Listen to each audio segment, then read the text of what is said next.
Sir क्या है आपके हिसाब से? मैं आपकी कई बातों से, जैसे आपने कहा कि अब वो शहबाज शरीफ नहीं है, वो नवाज़ शरीफ नहीं है, उसके देखिए कई पहलू हैं। इसको हमको देखना पड़ेगा कि ये जो आसिफ मुनीर ने जो किया है वो अपने आप को अजर अमर बनाने का प्रयास किया। मुझे याद आता है कि जब गांधारी ने दुर्योधन को अजर अमर बनाने की बात कही थी कि मैं आऊँगी और पट्टी हटाऊँगी, लेकिन एक कहीं कहीं ना कहीं एक जगह छोड़ एक चूक रह गई जिससे वो दुर्योधन खत्म हो गया। वो चूक मुनीर भी कर गया है, और वो चूक निश्चित रूप से इमरान खान के साथ में देखिए कई पहलू हैं।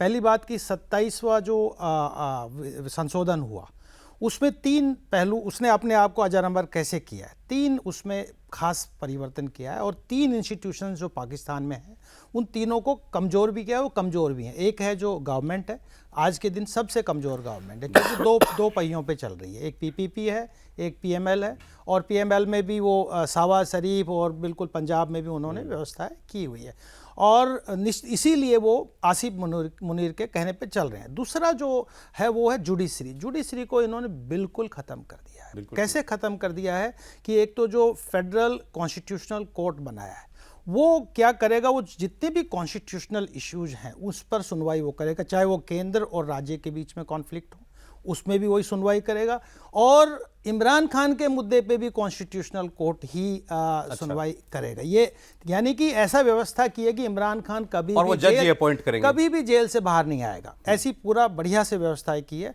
और जो तीसरा जो है कि अभी देखो एक और बात चल रही है कि जो खैबर पख्तूनवा है उस पर गवर्नर रूल बनाने की बात चल रही है, वो भी इसी ही विधेयक, इसी अमेंडमेंट के माध्यम से आ रही, क्योंकि उसकी भी सुनवाई कॉन्स्टिट्यूशनल कोर्ट करेगा। और जो तीसरा जो सबसे बड़ा बात किया है, जो जुडिशरी कमीशन ऑफ पाकिस्तान जो बनाया है, उसमें पहले क्या था कि पहले हाई कोर्ट और सुप्रीम कोर्ट के 3-3 जज होते थे, और एक तरीके से सारी जो कमांड होती थी वो सुप्रीम कोर्ट के पास में होती थी। अभी अमेंडमेंट से उन्होंने 2 मंत्रियों को डाल दिया, एक स्पीकर को डाल दिया, यानी कि जो बैलेंस है वो गवर्नमेंट, और गवर्नमेंट किसकी कठपुतली है, कमज़ोर गवर्नमेंट है, वो आसिफ मुनीर की है। तो जो तीनों के तीनों जो प्रोविज़न किए हैं उसमें ये 2-3 व्यवस्थाएँ कर दी कि इमरान खान कभी भी बाहर नहीं आएगा, और खैबर पख्तूनवा में जो उनकी पॉपुलरिटी है वो दोबारा से नहीं आ पाएगी। लेकिन उसमें एक और पहलू, बहुत बड़ा पहलू है, और वो जो मैं कह रहा था सॉफ्ट वैली क्या है, वो प्रॉब्लम क्या है मुनीर के पास। देखिए इमरान खान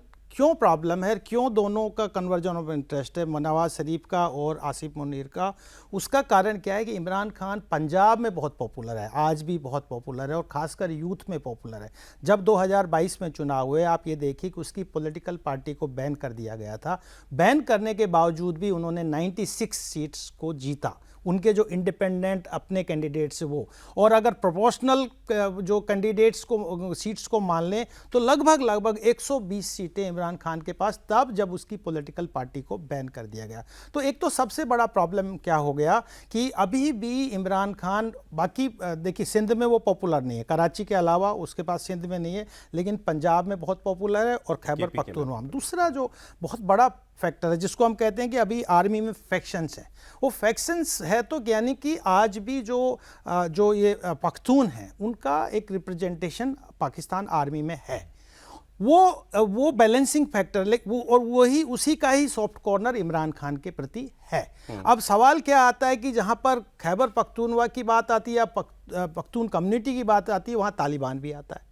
तो ऐसा नहीं है कि बिल्कुल कोई रिवोल्ट उसके खिलाफ हो जाएगा, लेकिन जहां पर तालिबान और पख्तून अगर एक मिल गए, और उसने जो पाकिस्तान आर्मी में जो पख्तून कम्युनिटी है उसको सपोर्ट कर दिया, तो निश्चित रूप से मुनीर के खिलाफ कू होने के पूरे तो इनको ये इसीलिए इमरान से नहीं मिलने दे रहे कि वो कोई मैसेज ना निकाल दे, पहली बात, और इसीलिए नवाज शरीफ मुनीर के साथ खड़े हुए, क्योंकि अगर ये काम हो गया तो मान के चलिए कि इमरान खान बाहर आएगा। एक और काम कर रहा है जो मुनीर बहुत सिस्टमेटिकली नवाज शरीफ और मुनीर कर रहे हैं, कि देखिए कि पीटीआई जो है अभी भी बहुत पॉपुलर पॉलिटिकल पार्टी है, पहला लीडरशिप इमरान खान के पास है, लेकिन उसके बाद जो सेकंड लेयर की लीडरशिप है वो भी बहुत स्ट्रांग है। लेकिन ये क्या काम कर रहे हैं, सिस्टमेटिकली ये जो नहीं मिलने दे रहे हैं, इसको ये जो थ्रेट है जो पीटीआई से आ रही, उसको सिस्टमेटिकली एलिमिनेट कर रहे हैं, कि ताकि 2-3-4 साल के लिए कोई किसी तरीके की थ्रेट नहीं हो, इमरान खान परमानेंट अंदर चला जाए,